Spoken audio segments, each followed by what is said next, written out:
আল্লাহ রাসূল বলছেন যে এই রমজান মাসে যদি কেউ মিথ্যা কথা বলে, রমজান মাসে যদি কেউ গীবত করে, অন্যের সমালোচনা করে, তার রোজাকে ছিদ্র করে দেওয়া হলো। লোকটা ছিদ্র করলে এটা কি ভালো না নষ্ট হয়ে গেল? নষ্ট হয়ে গেল না, পানি উঠবো, ডুইবা যাবো। রমজানের রোজাকে ছিদ্র করবো না।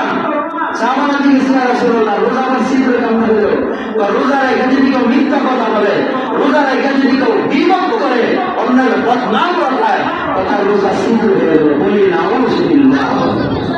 এই জন্য রোজাকে সবসময় হিফাজত করার চেষ্টা করবো, জবান দিয়া এই রোজা যাতে নষ্ট না হয়।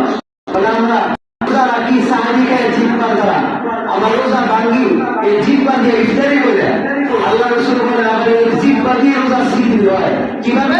এই জিব্বা দিয়ে মিথ্যা কথা বললে আর গীবত করলে। আল্লাহ আমাদের সবাইকে হিফাজত করবো না। আমি এরপর আসছে আল্লাহ রাসূল বলেন, যে ব্যক্তি কোন রোজাদারকে ইফতারি করাবে তাহলে তার তিনটা পুরস্কার। বলি সুবহানাল্লাহ।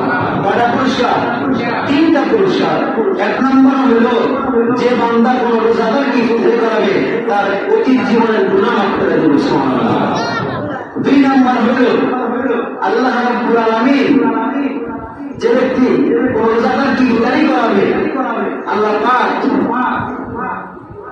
তার নাম যদি জাহান্নামের লিস্টে থাকে, ওই জাহান্নামের লিস্ট থেকে তার নামটা কাইটা জান্নাতের লিস্টে উঠাই দেবে। সুবহানাল্লাহ। তিন নম্বর পুরস্কার, যে ব্যক্তি কোন রোজাদারকে ইফতারি করাবে, আল্লাহ রাব্বুল আলামিন যাকে ইফতারি করাইলো সে সারাদিন রোজা রাখা যে নেকি কামাইলো, ওই পরিমাণ নেকি ইফতারি কারণে ওয়ালার আমল নামায় দিয়ে দিবে। সুবহানাল্লাহ।